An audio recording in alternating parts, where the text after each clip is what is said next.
E qartë. Ndërkohë, Endri, si e lexon këtë moment, ndërkohë që kjo pritej, po në vend që takohesh Zelenski me Putinin dhe Trumpin, u takua me Erdoganin dhe Erdogani theksoi sërish mbështetjen për integritetin territorial të Ukrainës, duke bërë të qartë këtë çështjen e Krimes, që Krimea është pjesë e Ukrainës, për të kuptuar pak a shumë si e lexon këtë moment për sa i përket një përpjekje dhe një mundësie për hapa konkret për arritjen e një armëpushimi. Nuk mund të merret një fotografi e momentit, një ngjarje e momentit dhe të bëhet analizë vetëm për atë ngjarje të momentit, pa kuptuar gjithë kontekstin. Neve bile këtë ngjarje duam ta fusim në kontekst. Konteksti ka qenë përgjithsisht lufta në Ukrainë, ishim bisedimet e para që janë bërë dikur, janë bërë edhe në territorin e Bielorusisë, janë bërë edhe në territorin e Stambollit, e Turqisë, domethënë, ka pasur raunde në nivele të ulta, të cilat nuk qohen as sekundi. E para njëherë nuk qohen as sekundi edhe për shkak të pozicionit të palëve që janë të gjata, po edhe për faktin tjetër që siç është Trumpi tani, dealet bëhen nga njerëzit e mëdhenj, nuk bëhen as specialistët poshtë. Pra, nëse ti do që të arrish një deal, një marrëveshje, duhet të flasësh me CEO-n e kompanisë, nuk mund të flasësh me një specialist thjesht aty që është marketingu në rangun poshtë. Dhe Trump u mundua që të futej si negociator, pati të dërguar special për Kremlinin, pati Marco Rubio që u takua me Lavrovin e tjerë, pra që ishte në rang shumë të lartë për bisedime paqe, të cilat edhe ato nuk quhen as sekundi, për vetë se përforcuan faktin që Putini nuk do që të ketë marrëveshje paqe, sepse nuk ka arritur ato objektiva që do doj. Domethënë, ai ka deklaruar që unë dua të marr këtë pjesën e, po themi, të Ukrainës, që kam qef ta mbaj për vete, duke thonë ato 5 rajonet, me Krimea, Donetsk, Donbass, Zaporozhje dhe Khersonin, në të cilën një pjesë nuk e ka pushtuar akoma, kështu që normalisht do dëshironte që ato të kishte pjesë të territorit edhe ato pjesën në të cilën nuk e ka të pushtuar akoma. Dhe ky ishte pozicioni i tij që ishte intransigjent. Normalisht Ukraina nuk pranon që të lëshojë territorin e vet dhe rezultatet nuk quhen as sekundi. Ajo që është në këtë rast është puna e narrativës. Rusia ka lozur gjithmonë me bllofin. E ka lozur gjithmonë me bllofin. Mjafton të kujtojmë këtu që na fillimi i luftës e deri më sot, sa herë ka kërcënuar me armë bërthamore? Mos i çoni HIMARS se do përdor. Mos i çoni tanke se do Medvedevi e ka thënë drejtën. Medvedevi nuk është profesor qeveritar. Bravo, se vjen te pika ime pastaj që nuk ka kuptim Jo, ka kuptim se nuk ka kuptim edhe Shoiguja e ka thënë. Dhe të gjithë. Dhe sa herë ka kërcënuar me armë bërthamore. Dhe këtë e bën për të krijuar një pengesë diplomatike, sepse e di dhe vetë që përdorimi i armëve bërthamore është një çështje jashtëzakonisht e rëndësishme dhe nuk është e lehtë për të përdorur. Pse tjetri mori 2 tanka apo mori një avion? Se pastaj futet bota në një kaos për armë bërthamore. Ka luajtur bllofin, po themi që të mos rrim ta diskutojmë këtë. Bllofi ishte tani edhe në rastin tipik. Domethënë narrativa që po tregohesh në anën e Trumpit ishte që pengesa për paqen vjen nga Zelenski. Pra, ajo që ishte e Trumpit ishte që po mbështeste linjën e Rusëve. Pra, pengesa është Zelenski, dhe Zelenski ajo pengesa nuk e mund. Do marrëveshje dhe jo vetëm shkoi, po ishte i gatshëm. Jam i gatshëm për armëpushimin tërjetitor, që nuk u pranua asnjëherë në Rusia. Dhe Mark Rutte tha topi është qartësisht. Jam i gatshëm për këtë. Dhe javës së kaluar përpara se dilte propozimi, në Evropë po diskutohesh paketa tjetër e sanksioneve ndaj Rusisë, të cilat do fillojnë që tani dhe do shpresohen në kolik. Se pritesh e mos arritesh. Dhe në momentin kur doli kjo, atëherë doli Putini dhe tha unë jam gatshëm për takime tjera, ishte bllofi i radhës. Dhe ta Zelenski ja po vi unë aty të takojmë dhe të flasim, se nuk ka kuptim të flasin specialistët. Do marrëveshje paqe, hajde të flasim bashkë, drejt për drejt në tavolinë. Normalisht Putini nuk vajti dhe domethënë Ukraina e kuptoi bllofin atij dhe tani Evropa e kuptoi edhe këtë gjë dhe e tha që ato sanksione do futen në fuqi, pra ato sanksione që ngelen pezu sepse thënë hajde më kjo punë e paqet. Bile për kancelarin Merz ishte gabim nga ana e Zelenskit që të shkonte atje, domethënë sepse është e kohë që të shkosh sepse ai domethënë do shkosh te programa. Por Zelenski e bëri atë e kolli blofin, domethënë që është në Nëse jo, dha mesazh. Dhe tha që unë shkoj aty. Duhet kuptoni një gjë. Se s'kam kohë shumë në politikën e jashtme, po ka një problem shumë të madh me mënyrën se si perceptohet politika ruse. Tani, kush i njeh më mirë malazezët? I njohin shqiptarët apo i njohin islandezët? Kush e njeh më mirë grekët? I njohin shqiptarët apo i njohin po themi irlandezët? Po thua që Ukraina i njeh. Ata që janë në kufi e njohin më mirë njëri tjetrin sepse kanë me shekuj që jetojnë aty. Dhe problemi në politikën e jashtme europiane ka qenë pikërisht kjo, se si realisht është rusi e njohin Balltikët, e njohin polakët, e njohin ato vende që janë në kufi, e njohin finlandezët dhe nuk e njohin gjermanët apo që janë më të rregjur. Por politik bërja kryesisht bëhesh nga perëndimi. Dhe ka qenë dhe ignoronte alarmin që mund të kenë ata. Dhe ignoronte ata që realisht e njihnin. Dhe Zelenski e njeh sepse Zelenski vetë është rusisht folës. Dritan se kam shumë pak kohë se do lidhet kredi, shpresoj. Vetëm në këtë aspektin. Po. Jo, kundërshtoja 5-6 minuta kemi, ha? Po mirë, 2 minuta do marr. Po. Kundërshtoja pak edhe e para kur Endri tha që në bisedimet e para nuk u arrit asgjë. Në bisedimet e para u arrit gjithçka. Në mars 2022-shit, bisedimet u arrit që në këto marrëveshje të cilat nuk u bën në nivel të lartë, çdo të Endri pra, edhe ishin në të njëjtin nivel pra, se pothuajse një delegacion është. Një njëjti delegacion. Në të dyja palët është një delegacion është, me përjashtime të vogla, pra nuk ndryshon gjë. U arrit që rusët të tërhiqeshin totalisht nga Ukraina, pra me përjashtim Krimes, pra nuk diskutoi Krimea, nuk u diskutua Krimea në ato bisedime. Po, 2014-s, po. Rusët do të tërhiqeshin totalisht gjitha forcat ushtarake nga Ukraina. Ukraina pranonte që të mos hynte NATO, pranonte që mos mbante baza ushtarake tuaja NATO dhe pranonte dhe u vendosë që Ukraina do të vazhdonte përpjekjet e saj për të hyrë në Bashkimin Evropian. Kjo është marrëveshja e deklaruar nga Ukraina. Dhe me 22 mars me 19 mars u arrit kjo marrëveshje, cilën e deklaroi Ukraina publikisht. Po. Me 22 mars, në samitin e NATO-s, doli Mark Rutte, ai tjetri që ishte para këtij, dhe deklaroi që NATO Stoltenberg. Dhe tha që NATO nuk mbështet asnjë lloj marrëveshje midis Ukrainës dhe Rusisë, nuk e njohim. Dhe ç'a bën? Pas këtij doli Victoria Nuland, e cila ishte zëvendës sekretare e shtetit dhe mbulonte Ukrainën, doli dhe tha që neve nuk e përkrajmë dhe nuk e mbështesim asnjë lloj marrëveshje që Ukraina bën me Rusinë. Dhe quan atë idiotin anglis që ishte kryeministër, dhe ai vajti dhe i tha edhe publikisht që prishë marrëveshjen dhe Ukraina prishi marrëveshjen. Po ta kishte bërë atë marrëveshje që Endri thotë që nuk u arrit asgjë, sot nuk do kishim as të vrarë as të plagut, pra ata që u bën dhe Rusia do kishte dalë në territorin e saj ku ishte. Pra do të rishte trupat. Kjo ishte marrëveshja. Që thotë nuk u arrit. Pra u arrit dhe u prish me këta ndërkombëtarët. E dyta, në rast se shkojmë me idenë që duhet të ulet të mëdhejt. Atëre, përse nuk po ulet Trumpi me Ayetullahun, po kanë çuar dhe bisedojnë trupat, kanë bisedojnë për çështjet me Iranin? Pra në rast se do ecim me këtë logjik. Putini, Ayetollahu dhe Jo, pse sulet Trumpi me Ayetullahun dhe ta mbyllim Norveshën me Iranin, pra nërsa ecim me logjikën që s'është. Dhe e treta, që shkruar që thotë e njohin ata më mirë. Domethënë sipas Endrit e bie që të gjithë neve tjerët që flasim për këto marrëveshje, për këto budalliqe që bëhen, nga që nuk jetojmë atje dhe nuk e njohim, ne s'duhet flasim fare. Logjik pra, s'ekziston pra. Logjika është në këtë moment logjika ka dhënë i miri i keqi. Pra, ne analizojmë atë që ndodh dhe atë që ndodh është kjo. Dakor. Endri, e fundit është Reuters raporton se Gjermania dhe Mbretëria e Bashkuar kanë rënë dakord të zhvillojnë bashkërisht një armë të re etj, po jo, më fal se është kjo tjetra. Gjermania mendohet ndërtojë një ushtri ndër më të fortat në Bashkimin Evropian. Si e vlerëson këtë, se po them mora këtë shembull për të kaluar pak te Europa, se ishte në fakt në një mënyrë një tjetër Europa ajo që e prishi marrëveshjen e 2022-shit. Jo, më prishin amerikanët, se prishin NATO e para, Europa ishte e fundit, Europa ishte e fundit. Evropën e kanë tërhequr përfundesh. Amerikanët gjatë gjithë kësaj kohe, kupton?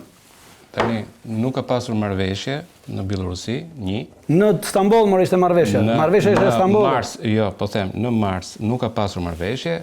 Ajo që ndodhi me kolapsin e frontit rus në veri dhe verilindje të Ukrainës ishte për faktin i planifikimit keq, sepse u menduar që Ukraina nuk do të planifikim pasurimin asaj. Dhe nuk mori përsëri dhe nuk mori nuk të preva dritat më lehtë. Nuk pati marrëveshje që do largoheshin, sepse nuk mori asnjë gjë. Domethënë Ukraina dihet që nuk ishte futur NATO, dije që ishin vende që nuk donin ta fusin Ukrainën në NATO, kështu që Ukraina nuk ishte para vendimeve në Stamboll apo në Bielorusi. Jo në Bielorusi, jo tha në Mars. Se largoi trupat, nuk i largoi se arrit marrëveshjen, nuk u arrit marrëveshjen në Mars në Bielorusi. Është jo thotë për Stambollin drejtar. Stambolli pra marrëveshja e Stambollit u arrit, po në prill me 7 prill është e fundit. Po ishin larguar ndërkohë trupat dhe ajo që ndodhi ishte një kolaps për shkak se ishte planifikuar keq sulmja dhe normalisht u tërhoqën se nuk vazhdonin dot. Europën e ndresi e sheh në këtë. Për sa i përket Evropës. Evropa është zgjuar me vonesë. Është zgjuar me vonesë. Domethënë për shumë vite ka qenë nën mbrojtjen e Shtetet Bashkuara të Amerikës dhe e keqja kush ishte Evropës? E keqja e Evropës ishte që në vitin 90 doli dhe një libër i famshëm që ishte thoshte Huntington, thoshte fundi i historisë. Do të thonë mori fund historia me fitimin e luftës totë mori fund historia. Që ta dish ti shpenzimet e Gjermanisë perëndimore kur ka qenë në NATO në vitet 70-80 ka qenë 3.5% e GDP-s. Anglia ka pasur 7. Dhe Anglia. Dhe tani nga ai nivel shpenzimesh vajtën Gjermania vajti te 1%. E uli me 3. Pra, pa llogaritur faktin që duhet edhe të ndihmonte rimëkëmbjen e ekonomisë Gjermanisë lindore. Pra, për shumë vite, nga vitet 90 e deri në 2020, derisa ndodhi kjo krizë, gjithmonë mendohesh që bashkëpunimi ekonomik do i bënte njerëzit që të harronin luftrat. Ashtu siç ishte edhe vetë thelbi i projektit evropian.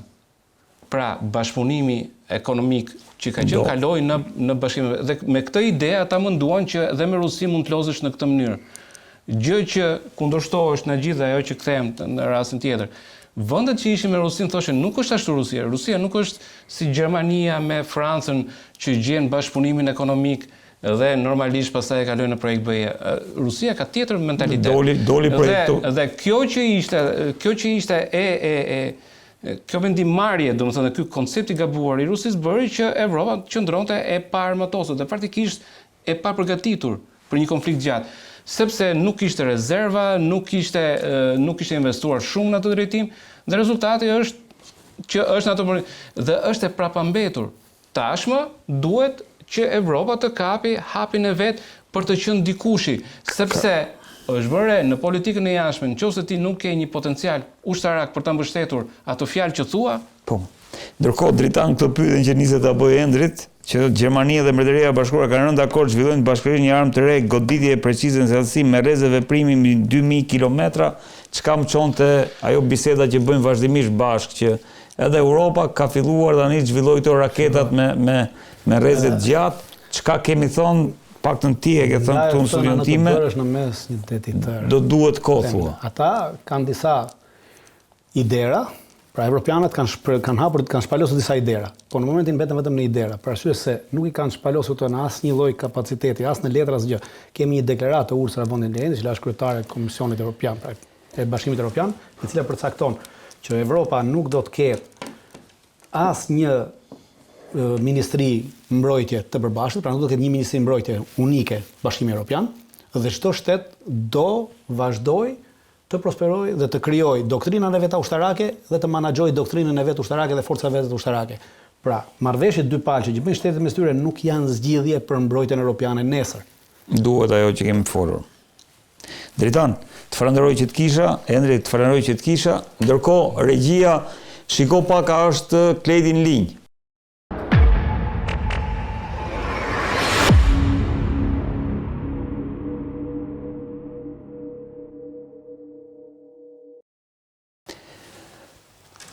Është bashkuar me mua në Skype Klejt Këlliçi, pedagog, ndërkohë vazhdon vetëm me mua Endri Tafani për shkak se duhet të diskutojë diçka që më mbeti pa diskutuar me Endrin. Ndërkohë Klejt, mirë se erdhe. Faleminderit Redin. Endri, para se të vite këty do doja një koment të Klejdit për sa i përket këtyre ditëve me shumë zhvillime në ditën e mesme, vizitës së Donald Trump, mesazhet kryesore që mendon se ai dha dhe ç'është më e rëndësishme është a jemi në linjën tradicionale të politikës jashtme amerikane ku Izraeli shihet si heshta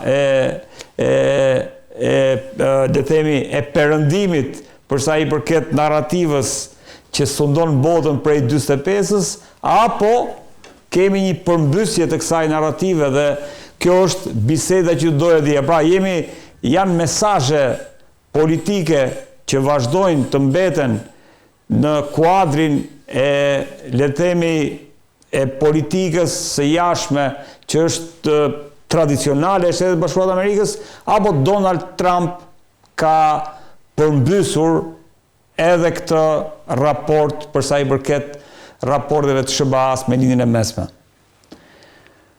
Unë mendoj që Donald Trump është më i ndryshme nga gjithë presidentët e Shtetit Bashkuar të Amerikës dhe qasja e tij, sidomos me Arabinë Saudite, ka të bëjë më tepër me natyrën e shkëmbimeve tregtare financiare. Dhe ky është mesazhi më i madh që dha. Dakor. Nëse është ky mesazhi, nëse si themi interesi financiar mbizotëron, atëherë ku qëndron Izraeli në këtë? Se thash, Izraeli mbetet ai që mbetet për sa i përket Shtetet Bashkuara të Amerikës. A vazhdon Trump që të jetë në të njëjtën linjë? Kjo është pyetja. Për momentin, Trumpi është një nga presidentët më pak intervencionist nga ana ushtarake. Dhe privilegjon më tepër çështjet që kanë të bëjnë me interesat ekonomik sesa me ato afatgjat apo politik të Shteteve Bashkuara të Amerikës. Pra primati i ekonomisë si thosh i mbivendoset politikës. I mbivendoset interesi të natyrës strategjike edhe raporteve historike. Klejd, vazhdon të mbetet ajo shkëputja, domethënë ka një shkëputje, por që ndërkohë unë po e vazhdoj me Edrin e provojmë rrugës, pastaj kam një pyetje tjetër. Endri, raporti me Izraelin që nisa dhe me Klejdin, domethënë se na mbeti pa diskutuar për shkak edhe le themi të kohës limituar që kishim. Si e vlerëson? Dhe më shumë thash, më intereson narrativa. A vazhdon Izraeli të mbetet, duke qenë se Trump ka përmbysur këtë narrativën e deritanishme të perëndimit, a vazhdon Izraeli të mbetet, le themi, një nga çështjet më të rëndësishme për sa i përket politikës jashtme amerikane? Patjetër që qëndron, pyetja është si mund të arrihet në rezultat. Domethënë, kush është rezultati i gjithë këtyre gjërave që po bën Trump në lindjen e mesme?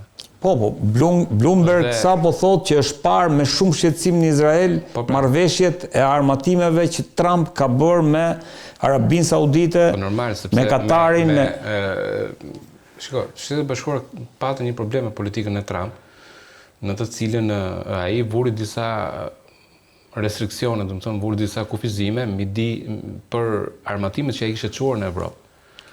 Ose siç e tregoi rasti, po themi i